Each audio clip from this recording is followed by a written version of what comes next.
요한 3서 1장 2절에서 4절까지 같이 읽습니다. 시작. 사랑하는 자여, 내 영혼이 잘됨 같이 내가 범사에 잘되고 강건하기를 내가 간구하노라. 형제들이 와서 내게 있는 진리 증언하되 내가 진리 안에서 행한다 하니 내가 심히 기뻐하노라.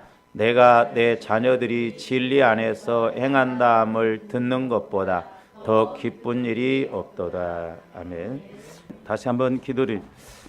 사랑의 아버지 하나님, 이제 날마다 성령 하나님을 통하여서 말씀을 조명받고 깨닫게 하여 주셔서 이스라엘 백성들이 말씀이 없으므로 망하였고 이스라엘 백성들이 말씀을 받지 못함으로 그들 인생에 기갈이 오므로 광야에서도 능히 살아날 수 있고 가나안 땅으로 우리 하나님이 인도하시고자 했지만 결국 광야에서 다 죽어나감을 보게 됩니다. 오늘날도 우리가 영안이 열리지 아니하면 아버지 하나님, 우리가 이 땅에서도 육신 따라가다가 결국 우리도 마귀에게 걸려들 수밖에 없사오니 날마다 깨어있게 하여 주시고 성령 하나님의 인도를 받아 승리하는 저희들 되게 하여 주시옵소서. 감사를 드리오며 예수 그리스도 이름으로 기도하옵나이다. 아멘. 우리 좌우 앞뒤면에게 서로 인사합니다. 내 영혼을 힘써 성장시킵시다.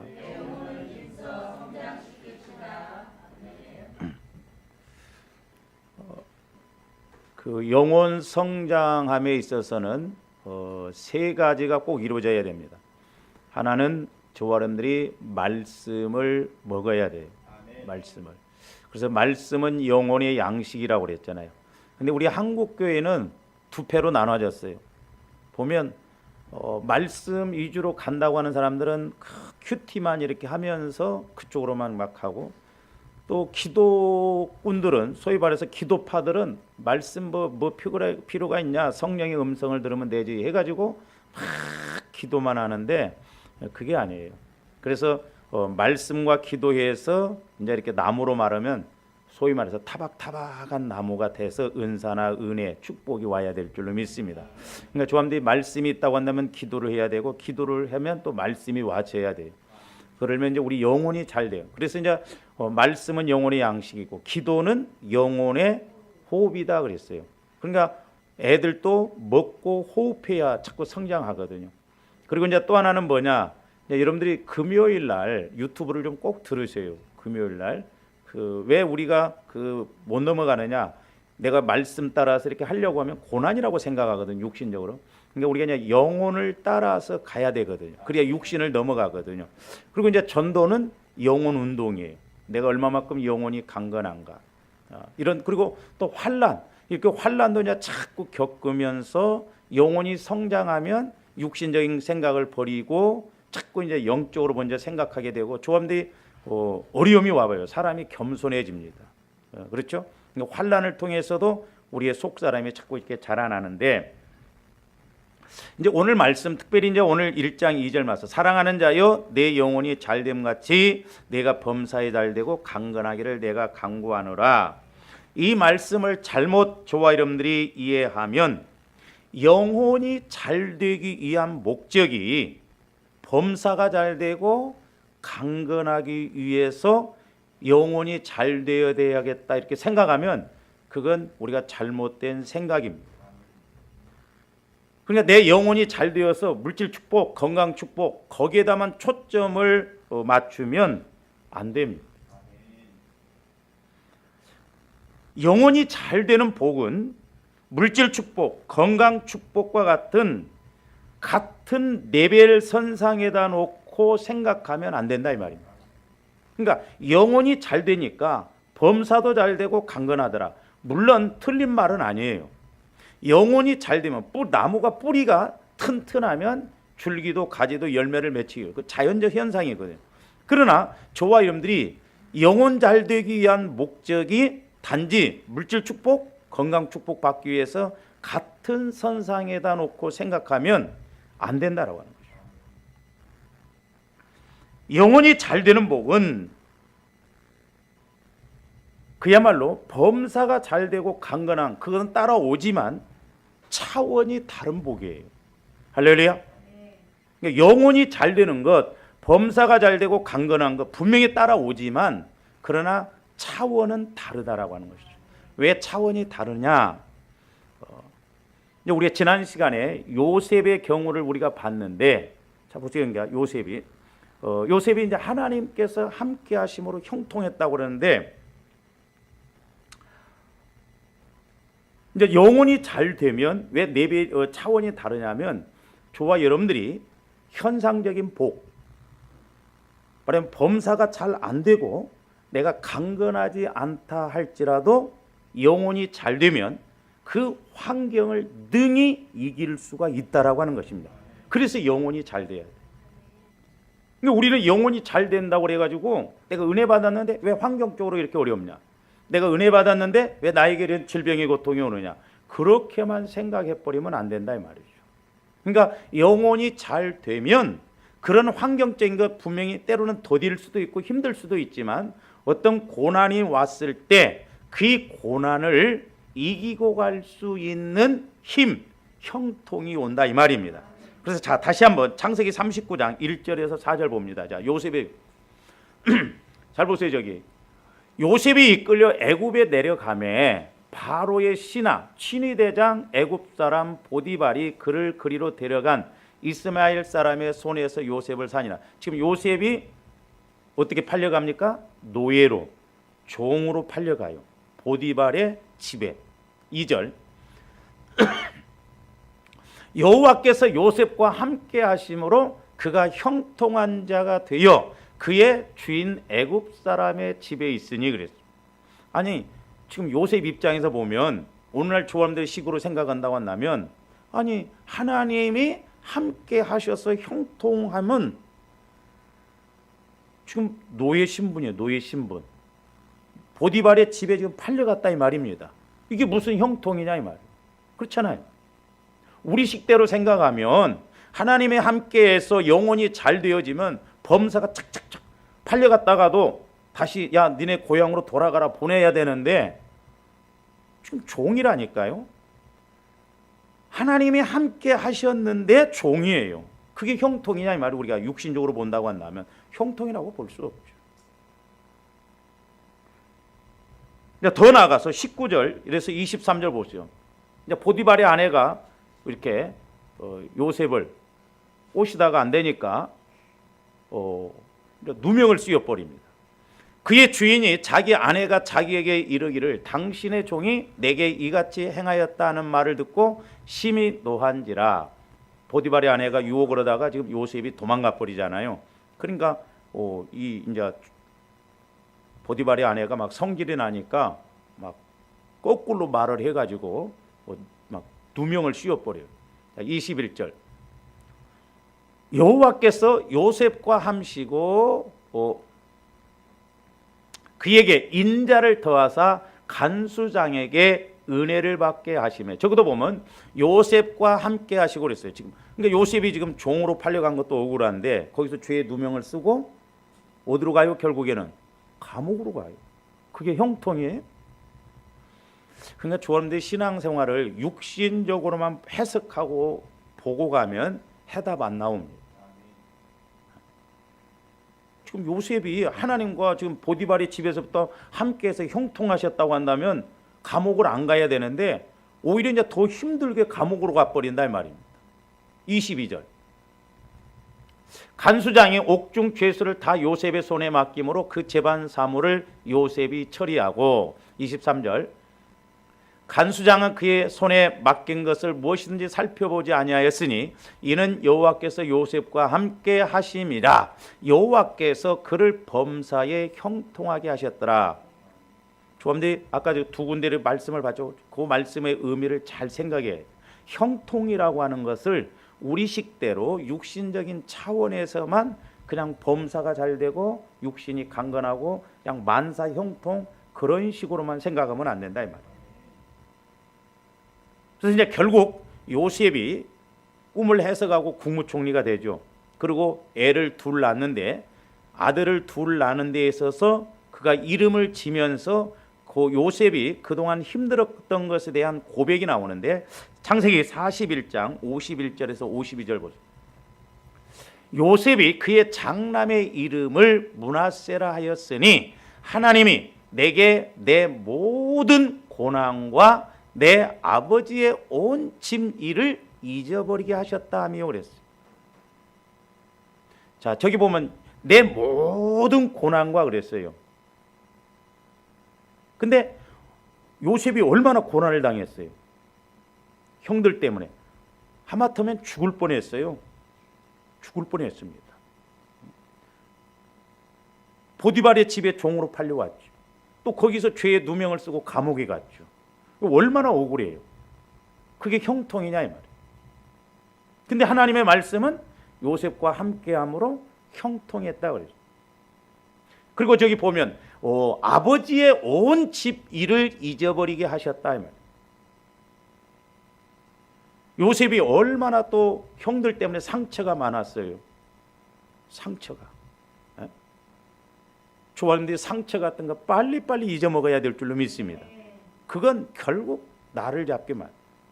마귀의 수법을 아주 보면 너무 공식적이에요. 이렇게 보면 아주 그럴싸합니다. 여러분들이 예를 들어서 뭐 부모를 원망하고 누구를 원망하죠? 그러면 원망하면 내가 그렇게 한다고 하면 내가 더 갈가야 하잖아요. 근데 똑같은 전철을 밟습니다. 그 신기해요. 그러니까 마귀가 그렇게 끌고 간다니까요. 왜 우리 부모가 나한테 이렇게 뭐 못해줬냐? 그러면 내가 잘해서 자식한테 나중에 잘했는데 나도 나중에 보면 똑같아요. 보면 그 영적인 것이라 그렇다 이 말이죠. 그래서 저와 여러분들이 빨리빨리 잊어먹어야 돼. 빨리빨리. 그러니까 요셉도 엄청난 고난을 받고 형제들한테 엄청난 상처를 받았지만 그게 다 잊어먹었어요. 그러니까 소위 말해서 요셉은 조아람들 이제 저 41장 51절 52절을 통해서 두 가지를 우리가 깨달아야 되는데, 하나는 뭐냐면 형통이라고 하는 것이 아까 보디발의 집에서도 감옥에서도 하나님의 함께 하심으로 형통했다 그랬죠.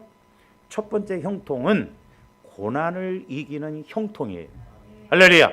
그러니까 조아람들이 어떤 고난이 왔을 때 그 고난을 잘 이기고 가는 형통, 그게 은혜예요.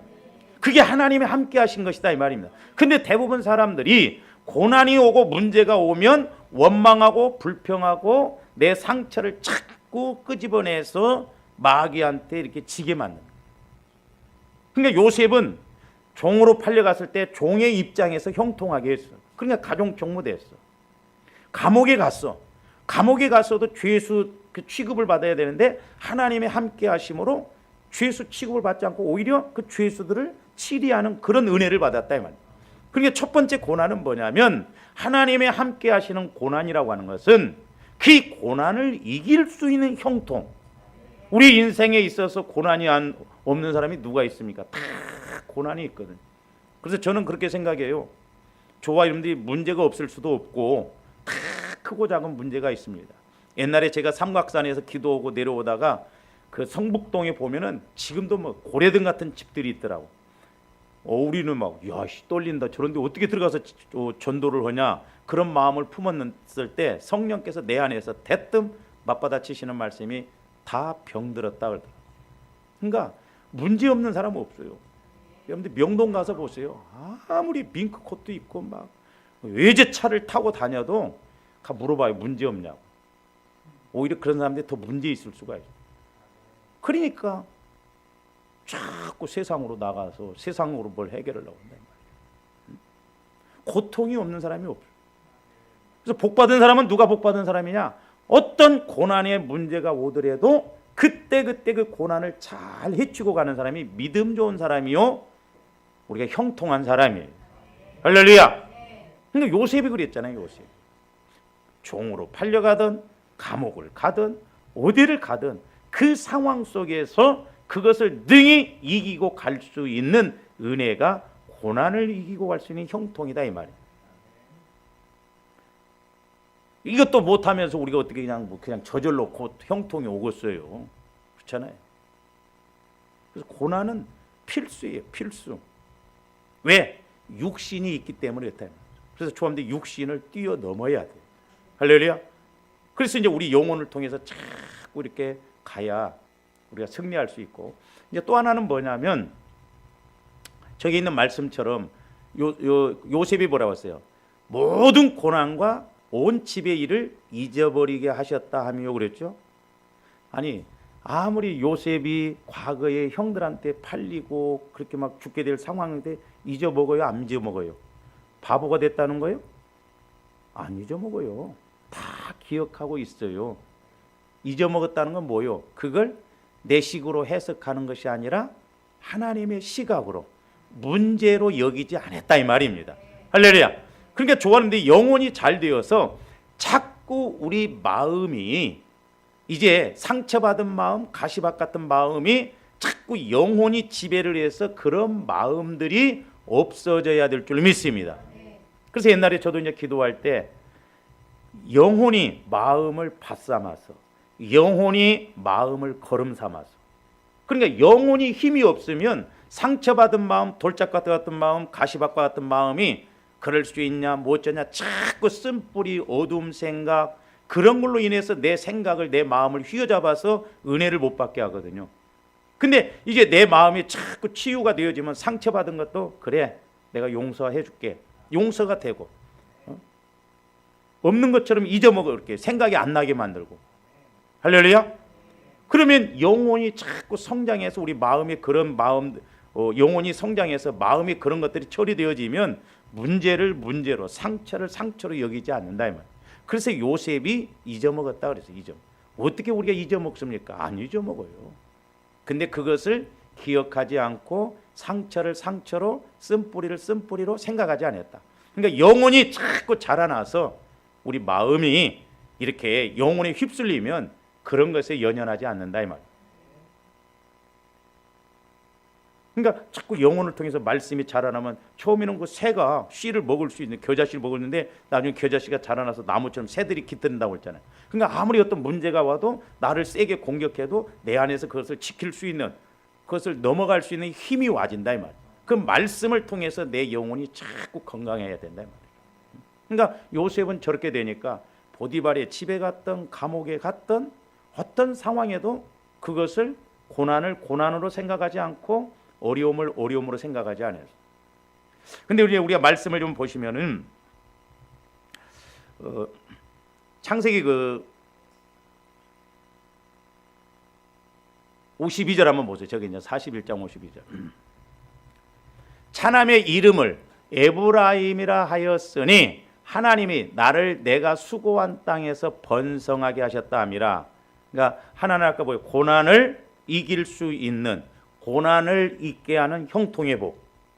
또 하나는 뭐냐면 이제 진짜 형통을 통해서 요셉이 애굽을 구원시키는 이스라엘을 구원시키는 쓰임 받는 형통이에요. 할렐루야. 그러니까 종합적으로 이 두 가지가 이루어져야 될 줄로 믿습니다. 쓰임 받는.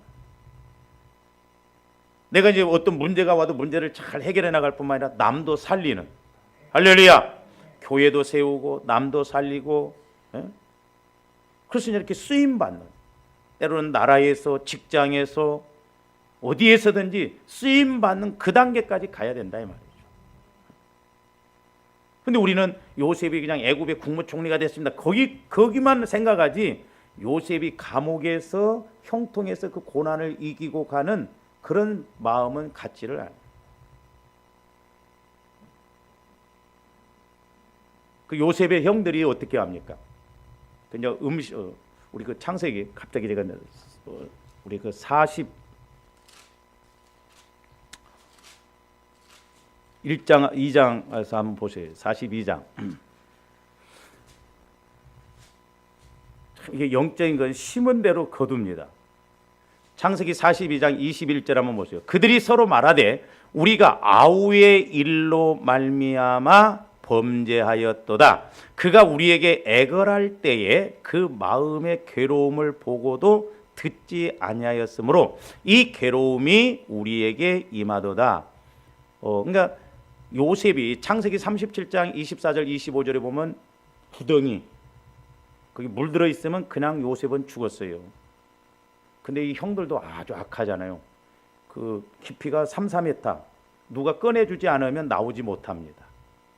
그 이제 당시 목동들이 물을 양들에게 물을 가두기 물을 채워서 물을 주기 위해서 샘을 깊게 팠거든요. 사람을 거기다 빠뜨려 버리면 스스로는 못 나와요. 요셉을 거기다 빠뜨려 버렸어요. 거기다 빠뜨려 놓고 자기들은 희희낙낙거리면서 밥 먹습니다. 사람이 악합니다. 우리가 이런 행동을 하면 안 돼요. 신앙생활하면서 우리가 이렇게 가면 심은 대로거든. 그러니까 이제 나중에 요셉이 국무총리가 돼가지고 이제 형제들이 이렇게 양식을 구해러 왔을 때 이제 테스트를 해보잖아요. 그러니까 이 형들이 그때서야 생각하는 거예요. 그때 우리가 아우가 그렇게 액을 할 때 괴로움을 보고 얼마나 액을 복구를 했겠어요. 왜? 요셉의 입장에서 죽는 상황이거든요. 형들이 거기다 놓고 가면 끝이에요. 죽는 상황이에요. 그러니까 상처가 얼마나 컸겠어요. 형들에 대한 에서처럼 장자권만 뺏겨도 성질이 나서 야곱이 축복받아서 온다니까 막 400명을 데리고 막 죽이려고 가는데 요셉의 입장도 어떻겠냐고. 가만히 두지 않겠다. 그런데 요셉은 잊어먹어버려. 나중에 오히려 이제 형들한테 자기가 이렇게 드러났을 때 형들이 우리를 죽이지 말라고 하니까 오히려 울면서 내가 오히려 봉양해 갔다고 그러잖아요. 이게 영혼이 잘 되어서 주님이 함께 하시는 믿음입니다. 할렐루야. 그러지. 그게 영혼이 잘 되는 것이지. 내 영혼이 잘 돼서 뭐 범사만 잘 되고 그러니까 옆에서 죽어나가도 뭐 신경도 안 쓰고 그러면 그건 잘못된 거예요. 그래서 조아님들 신앙이 자꾸 자라나야 되는데 오늘 말씀을 읽는데 한번 그 말씀을 쳐보세요. 에베소서 4장 13절에서 15절도 한번 봅니다. 에베소서 4장 13절에서 15절 한번 보세요.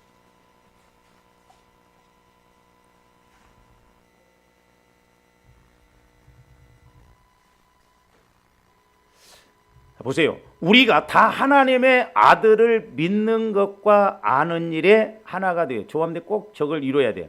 믿는 것과 아는 것이 하나가 돼야 돼요. 믿는다고 하는데 아는 것이 없으면 안 돼요. 안다고 하는데 믿는 것이 없으면 안 돼요. 믿고 아는 것이 함께 가야 돼요. 우리 영혼에서 그렇게 믿는 것과 아는 것이 하나 되어져야 될 줄 믿습니다. 그래서 온전한 사람을 이루어 온전한. 그러니까 영혼이 자꾸 잘 되는 사람은 온전한 사람이에요. 그러면서 그리스도의 장성한 분량이 충만한데 주님 마음, 주님이 그대로 행하셨던 그런 단계까지도 가야 된다. 지금 요셉은 그래서 예수님의 모형이에요. 모형. 요셉은 감옥에 간 건 예수님이 무덤에 데려가는 것과 같은 의미. 똑같습니다. 그게 현상이. 14절. 이는 우리가 이제부터 어린아이가 되지 아니에요. 어린아이 신앙이 되면 안 됩니다. 예수는 믿는데 내가 중심이 되면 애들 보세요. 전부 지중심이잖아요. 성경에서 보면 좋은 면도 이야기를 했지만 어린아이 신앙 갖지 말라고. 한 대 두들겨 패도 울지마 하면 금방 이렇게 풀어주고 그런 건 좋은 점이에요. 조합들 시험 들고 성경을 갖다가도 빨리빨리 해오고 또 나와야지. 나는 석 달 가. 그러면 안 된다. 그러나 이제 신앙이 약해가지고는 애들은 지네 엄마가 그렇게 누구 모르는 사람이 뭐 사줘도 따라가면 안 돼. 알았어 해놓고도 모르는 사람이 야 이거 저 좋은 거 하면 그냥 따라가 버려 또. 그러니까 저기 보면 사람의 속임수와 간사한 유혹에 빠져 온갖 교훈의 풍조에 밀려 요동하지 않게 하려 함이라. 그러니까 조아님들이 영혼이 성장해서 그리스도의 장성한 분량에 이르가면 요셉이 고난을 겪어도 그런데 끌려가지 않고 그런데 넘어가지 않는 것처럼 오늘날도 마찬가지다 이 말입니다. 그다음에 15절 보세요. 오직 사랑 안에서 참된 것을 하여 범사에 그에게까지 자랄지라 그는 머리니 곧 그리스도라. 요셉의 입장에서는 형들 이렇게 될 줄 몰랐어? 얼마든지 안갚음할 수 있잖아요. 국물도 없다. 애굽으로 데리고 와도 뭐 양식 그런 거 주지 마라. 피차먹게 할 수도 있는데 오히려 요셉이 참 뭐 형제들뿐만 아니라 조카들까지도 다 자기가 섬기겠다고 그러잖아요. 그게 그리스도의 장성한 분량의 믿음이에요. 하나님이 함께 하심으로 형통한 은혜예요. 그래서 저와 여러분들이 하나님이 함께 하심으로 형통하다. 단지 영혼이 잘 돼서 범사가 잘 되고 강건한 그런 것도 물론 은혜지만 우리가 어떤 고난이 왔을 때 그 고난을 잘 치고 나갈 수 있는 형통, 그 고난을 이기고 갈 수 있는 형통. 그래서 그런 고난을 이기고 갈 때 하나님이 이제 온전한 은혜를 주시는 것입니다. 그래서 요셉이 저걸 잘 통과하니까, 고난을 잘 통과하니까 이제 진짜 쓰임 받는 그런 형통이 와지는 것을 볼 수가 있습니다. 우리 한국교회에서도 보면 이제 어느 교단에서는 영혼이 잘됨 같이 범사가 잘되고, 이렇게 강건을 영혼 축복, 범사 축복, 육신의 축복이라고 하여서 이제 소위 삼중 축복이라고 이렇게 불렀습니다. 물론 그것이 문제될 것은 없습니다. 분명히 조합대 영혼이 잘 되면 범사도 잘 되는 것이 말씀이요 진리예요. 그러나 이제 성도들이 이것을 어떻게 생각하느냐가 좀 달라요. 우리 집안은 장로교, 침례교, 순복음교회 이게 다 교파가 달라요. 그러다 보니까 대화를 해보면 그걸 알 수가 있어요. 원래 우리 침례교는 뭐 침침해서 침례교라고 막 또 그렇게 이야기하는데 우리 집은 안 그래요. 내가 우리 둘째 누님한테도 큰 누님한테 그렇게 이야기를 해요. 우리 큰 누님은 말씀파요. 우리 둘째 누님은 기도파요. 기도 엄청 합니다. 저도 처음에는 기도 중심으로 많이 갔어요. 근데 성령께서 어느 날 그 깨달음을 주시는데, 내가 기도해서 돌을 들 수 있는 것은 들 수 있는데 못 들 때는 넘어져 버리더라. 그때 성령께서 그 돌을 움직일 때 그 쥐렛대로 보면 이렇게 쥐렛대를 집어넣어서 큰 돌을 이렇게 눌리면 그냥 굴러가잖아요. 그러면서 말씀에 쥐렛대를 집어넣고 네가 기도로 그렇게 하라는 거예요. 그러니까 내가 뭐 도저히 상상할 수 없는, 들 수 없는 문제도 그냥 이렇게 굴러가요. 그래서 말씀과 기도가 병행이 같이 가요. 할렐루야. 그래서 이제 우리가 이 삼중 축복을 성도들이 어떻게 생각하느냐. 그러니까 단지 막 영혼이 잘 돼야 돼. 그럼 왜? 범사가 잘 되고 강건하기 위해서. 그렇게 가면 반토막이다 이 말이에요.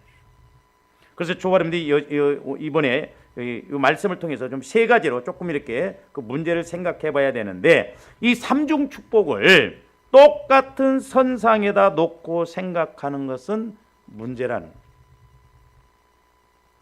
영혼이 잘 되는 것은 본질입니다. 범사가 잘 되는 것과 강건은 현상이에요.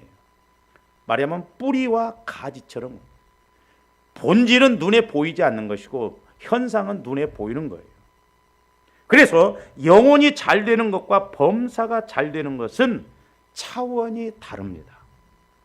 아까 요셉이 모진 그런 고난을 겪어도 그 고난을 극복하고 이기고 나갈 수 있으려면 우리가 영혼이 잘 돼야 돼요.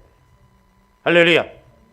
그냥 현상적으로만 본다면 요셉의 입장에서 보면 뭐야 이거 하나님이 나와 함께 하셔서 형통하다고 하는데 왜 이렇게 자꾸 더 어려운 가운데로 빠뜨려지느냐, 왜 자꾸 더 큰 문제가 생기느냐, 이렇게 이야기할 수가 있거든요. 그러니까 육신적인 차원에서만 생각하니까 그래.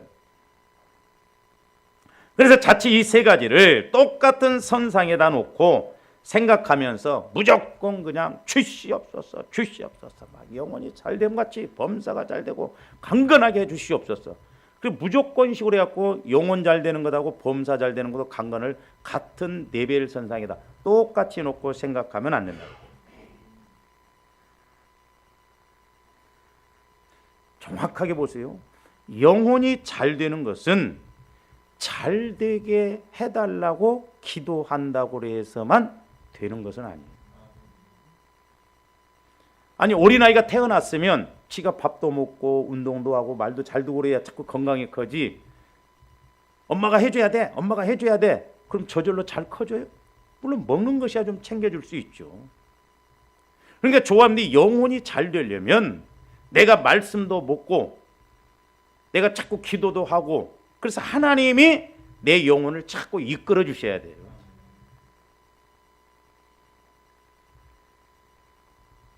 그냥 내가 할 일은 않고 말씀도 안 읽고 무조건 영혼 잘 되게 해주세요, 영혼 잘 되게 해주는데 그런다고 해서 그 영혼이 잘 되어지냐고.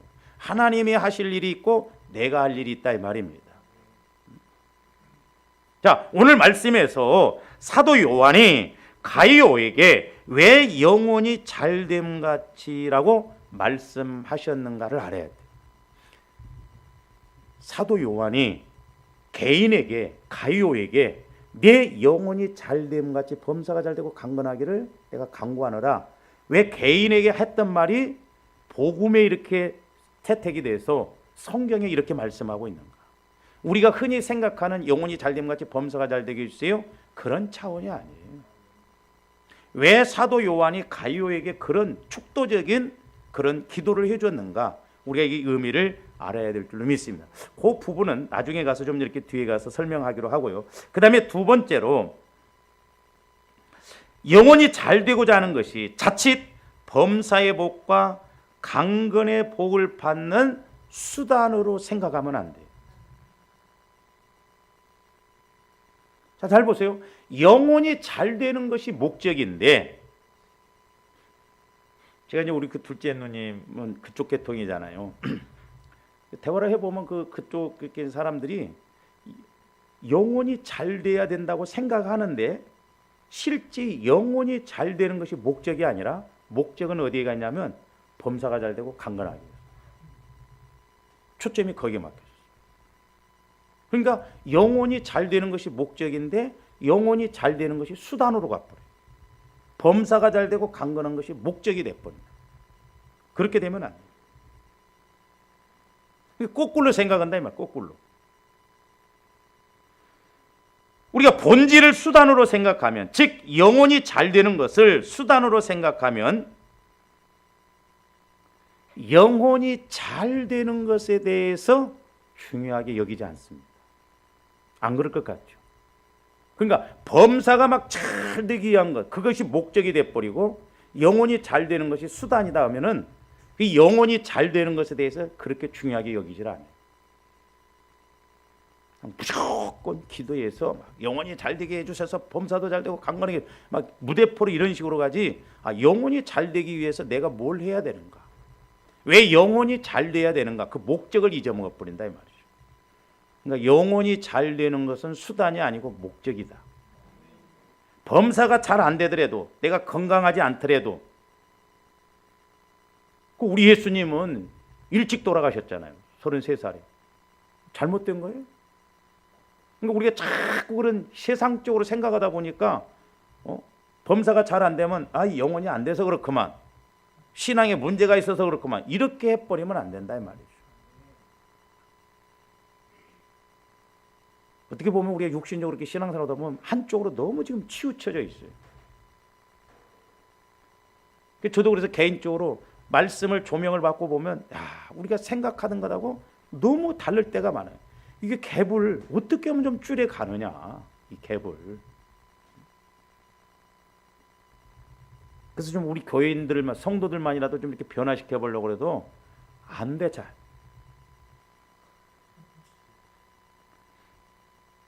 그 다음에 세 번째로는, 영혼이 잘 되면 누구나 똑같이 범사의 복, 강건의 복을 받는다는 것으로만 생각하면 안 된다. 그러니까 영혼이 잘 되면 범사도 잘 되고 강건하다, 누구나 다, 물론 보편적인 말이요, 틀린 말은 아닙니다. 그러나 분명한 것은 영혼이 잘 되어서 하나님을 잘 섬기지만 범사의 복은 더딜 수도 있고, 또 강건의 복도 더딜 수도 있고, 더 어려움도 있을 수 있어요. 제가 목회를 해보니까 은혜가 있는 곳에 마귀 역사가 더 강합니다. 그러니까 흔히 우리가 기도했는데 왜 어려움이 오냐, 이렇게 생각해 보는데, 기도하는데 더 힘들어질 때도 있어요. 내가 믿음으로 살려고 하는데 더 힘들어질 수도 있습니다. 왜? 마귀가 더 세게 공격을 하더라 이 말. 별 볼 일 없는 사람들은 마귀도 안 건드려요. 오히려 환경적으로는 더 어려움을 겪을 수도 있습니다. 그러니까 우리는 신앙을 전인격적으로 온전한 측면에서 봐야 될 줄로 믿습니다. 여러분 보세요. 스데반 집사가 5가지가 충만했어요. 5가지가. 성령 충만했고, 지혜가 충만했고, 믿음이 충만했고, 은혜가 충만했고, 권능이 충만했어요. 근데 돌에 맞아 죽었어요. 그게 범사가 잘 되는 거예요, 그게? 그 스데반 집사는 뭐라고 설명할 거예요? 5가지가 충만했는데 돌에 맞아 죽었다니까요. 그 저주받은 거예요? 문제가 있잖아, 우리식으로 생각하면. 자, 사도행전 6장 3절, 5절, 8절 한번 봅니다. 사도행전. 형제들아, 너희 가운데서 성령과 지혜가 충만한 칭찬받는 사람 7을 택하라. 우리가 이 일을 그들에게 맡기고. 자, 일곱 집사를 택했죠. 하나님이 쓰시려고. 스데반 집사가 저때 안 택했어야 되는데 택해가지고 죽었어요. 우리가 말씀을 좀 읽을 때 분별을 잘해야 될 줄로 믿습니다. 육신적으로 생각합니다. 스데반 저때 7집사 저 속에 안 들어갔으면 돌에 안 맞아 죽었을 거 아니에요. 스데반 집사 입장에서 보면 얼마나 억울해. 여러분들이 만약에 교회 세우다가, 할 말이 많습니다만 여러분들이 교회 세우고 이러는데 무관심하면 안 됩니다. 진짜. 주님 몸이거든요. 얼마만큼 내가 주님을 위해서 이렇게. 그리고 여러분들이 막 교회를 세우려다가 막 하려다가 힘들고 어려움이 왔어요. 그 저주받은 거예요? 해봐도 소용없다는 거예요? 아니에요. 그것이 이해가 안 되면 어떤 문제가 왔을 때 그 문제를 뛰어넘지 못하겠더라고요. 저도 목회자이지만. 7을 택하라. 우리가 이 일을 그들에게 맡기고. 5절 보시죠. 온 무리가 이 말을 기뻐하여 믿음과 성령이 충만한 사람 스데반과 또 빌립과 브로고와 니가노르와 디몬과 바베나와 유대교에 입교했던 안디옥 사람 니골라 7집사를 택하죠. 8절 보세요. 스데반이 은혜와 권능이 충만하여 큰 기사와 표적을 민간에 행하니. 저렇게 쓰임 받았는데 결국 돌에 맞아 순교했어요. 순교. 그러니까 우리는 이 땅에서까지만 생각하면 안 돼요. 좋아합니다. 나중에 제가 말씀드렸습니다. 이를 갈며 슬피우는 그런 단계가 분명히 우리가 이 땅에서 어떻게 신앙생활에서 결정된다는 걸 알아야 됩니다. 그 다음에 히브리서 11장 35절에서 38절 보세요. 믿음의 장에서 믿음 좋은 사람들이 영혼이 잘됨 같이 범사가 잘되고 강건해가지고 아무 문제만 없다 꽥 죽었다 그런 말이 했는가. 저기 보세요. 여자들은 자기의 죽은 자들을 부활로 받아들이기도 하며 일찍 죽었는데 부활하기 때문에 소망.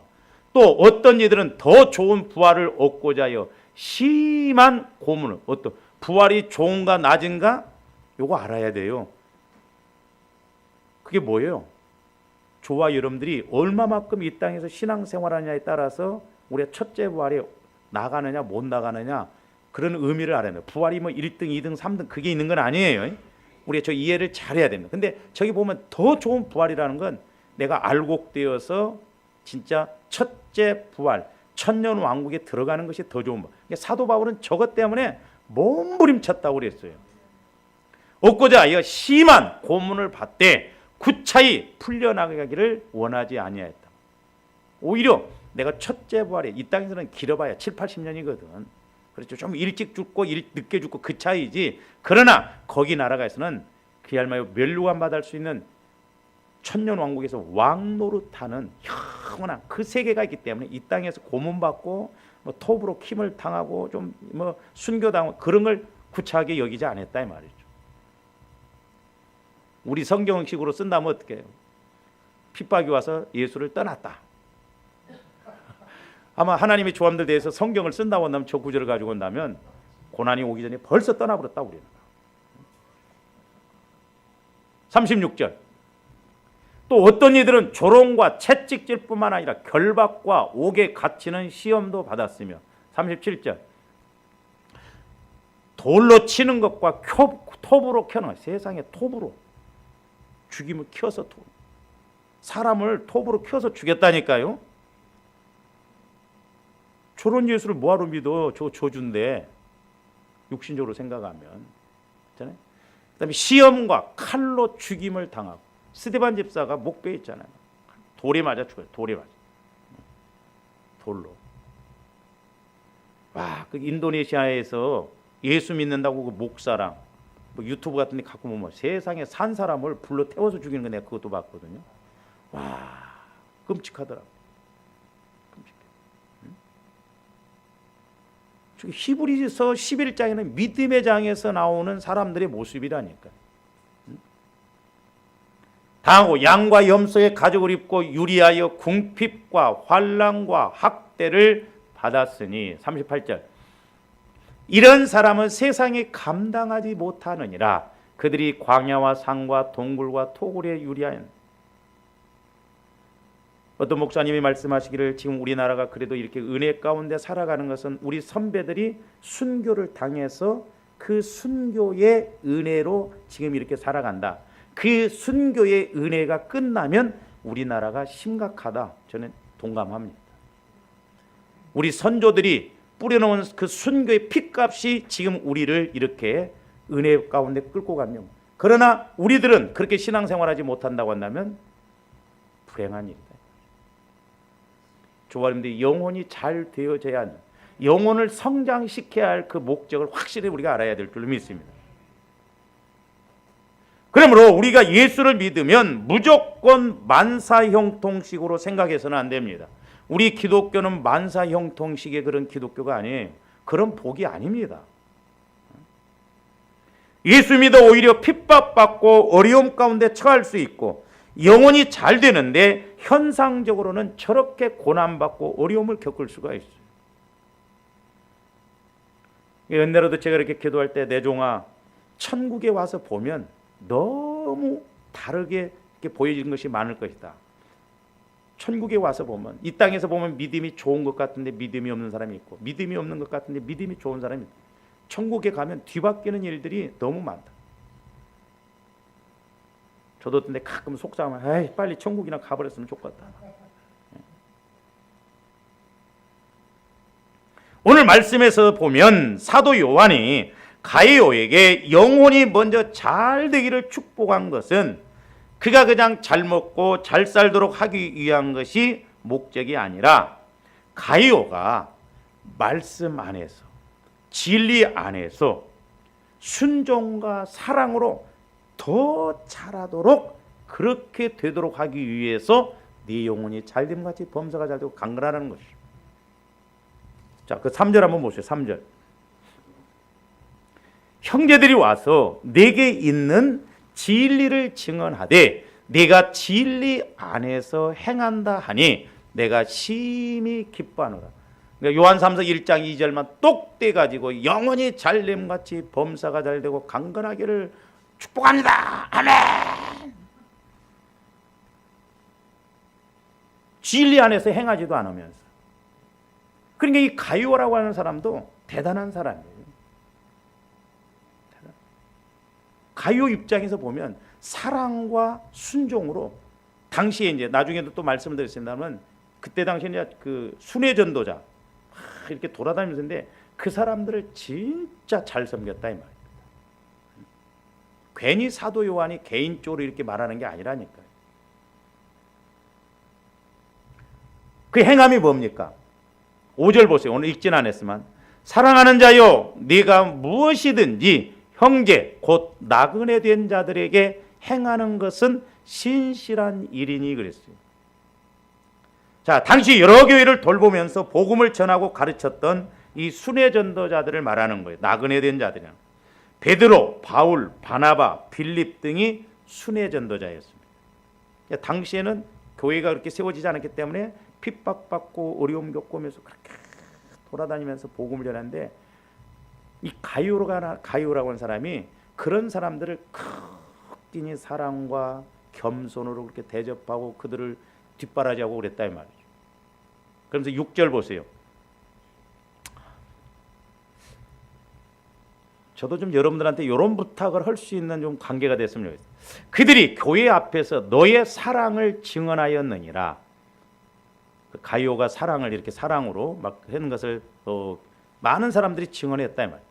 그러면서 뭐라고? 네가 하나님께 합당하게 그들을 전송하면 좋으리로다. 네가 하나님께 합당하게 그들을 전송하면 좋으리로다. 이 말이 뭐예요? 그러니까 당신은 순회 전도자들인데 여행에 필요한 음식과 의복 및 돈을 거기에 들어가는 모든 경비를 네가 좀 감당했으면 좋겠다. 아멘들 안 해? 아멘. 당시에는 그러니까 복음 전하기가 너무 어려웠어. 그러니까 순회 전자들 먹을 것 없죠, 입을 것 없죠, 잠잘 자리 없죠. 그러니까 가요야, 네가 영혼이 잘 되어졌어. 근데 지금 안 오고 있는데 그렇게 이야기합니까? 아니요. 그렇게 잘했는데 네가 더 잘하도록, 더 영혼이 잘 되어서 진짜 그들의 의복, 잠자리, 또 어디 간다 오면 교통비 그런 것을 다 해서 좀 그렇게 줘라. 오늘날 교회와의 관계에서 조안들이 이렇게 되면 얼마나 좋겠어요. 할렐루야. 교회가 힘들든 말든 전혀 생각 안 쓰고. 근데 반대로 9절 10절 보세요.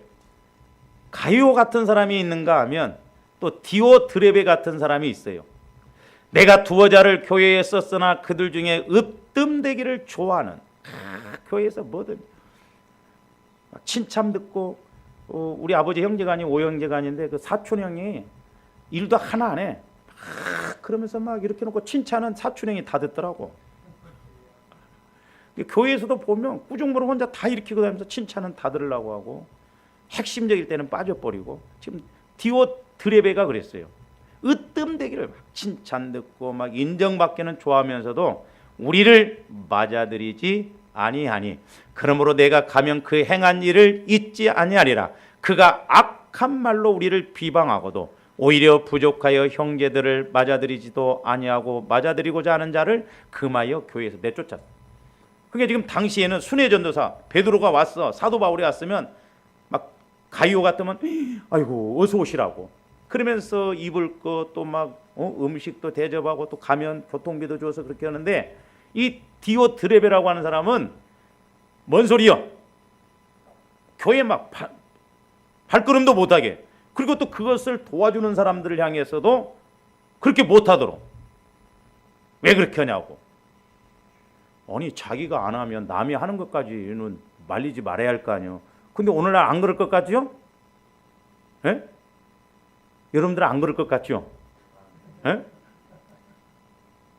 내가 예를 들어서 오늘 집사님 저 스피커를 내일 좀 한 5대 갖다 이렇게 사다 놓으시면 다음 주에 오면 여러분들이 아이고 뭔 놈은 스피커를 5대나 갖다 놨다냐?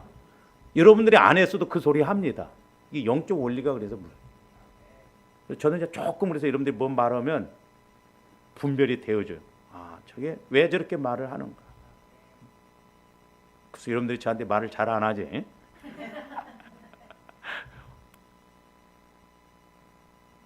그러니까 디오드레베 같은 사람이 있어요. 으뜸되기를 좋아하고 대장 노릇하기를 좋아하고, 그러면서 주님을 위해서 진리를 위해서 수고하는 사람들을 맞아들이지도 않고 그 사람들을 위해서 또 그렇게 하는데 그것도 또 하기 싫어, 못하게 하고 오히려 내쫓았다 이 말이야. 내쫓아. 그러니까 왜 영혼이 잘 되기를 원하는가? 사도 요한이 그런 부탁을 하고 또 이렇게 네가 좀 그런 일에 앞장섰으면 좋겠는가? 왜 그렇게 부탁했는가? 그걸 우리가 알아야지. 무조건 영혼 잘 되고 범사 잘 돼서 뭐 나 먹고 나 잘 살고 내 문제 해결하고 그러라고, 그런 의미가 아니에요. 그러므로 저와 여러분들 또 영혼이 잘 되어갈 수 있도록 우리가 말씀을 잘 깨달아야 하고, 또 무슨 일이든 말씀 안에서 행해야 될 줄로 믿습니다. 그래서 4절 뭐라고 그러세요? 내가 내 자녀들이 진리 안에서 행한다함을 듣는 것보다 더 기쁜 일이 없다. 저와 여러분들이 말씀 따라서 이렇게 행동하고 그러면 그것보다 기쁜 게 없어요. 그것보다 더 좋은 것이 없어요. 왜? 목회자로서 가장 보람된 게 그거예요. 저 집사님이 저 권사님이 저렇게 깨닫고 저렇게 믿음으로 행하네. 얼마나 기쁜지 모르겠어요. 영적인 건 똑같아요. 원리. 왜 우리가 자꾸 뭐 엉뚱한 소리하고 엉뚱한 말씀이 없으니까 그래요. 말씀이 없으니까.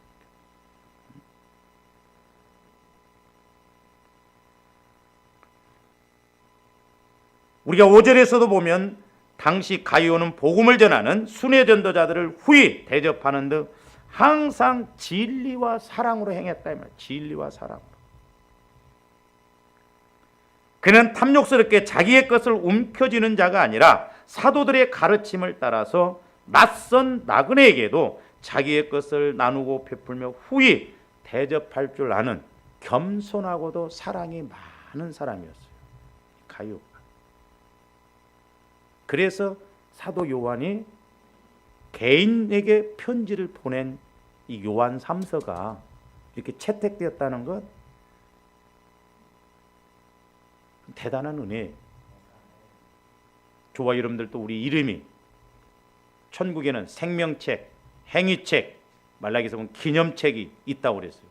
우리는 이 세 책에 기념될 만한 그런 책에 내 이름이 새겨져 있고, 행위도 하나님이 보시기에 선한 일을 행했다는 그런 우리가 이름이 새겨져 있어야 될 줄 믿습니다.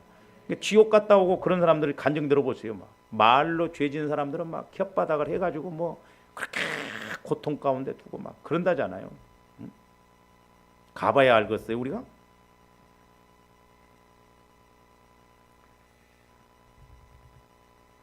우리가 이것을 이제 전제로 하고 본다면 오늘 본문의 진의가 왜 이렇게 말씀하셨나? 그래서 조함들이 말씀을 읽을 때, 받을 때 앞뒤 문맥도 보고 왜 이렇게 말씀하시나 그런 의미를 알고 읽어야 될 줄로 믿습니다. 오늘 여기까지 합니다. 기도하죠. 사랑의 아버지 하나님, 가룟에게 행했던 이 말씀 온 인류에게 예수 믿는 사람들에게 해당되기 때문에 말씀하신 줄로 믿습니다. 우리가 단지 육신적으로 생각하지 않게 하여 주시고 이제 하나님의 시각에서 왜 영혼이 잘됨같이 범사가 잘되고 강건해야 한가를 알게 하여 주시옵소서. 아버지 하나님, 무엇보다도 우리 앞에 크고 작은 고난이 있습니다.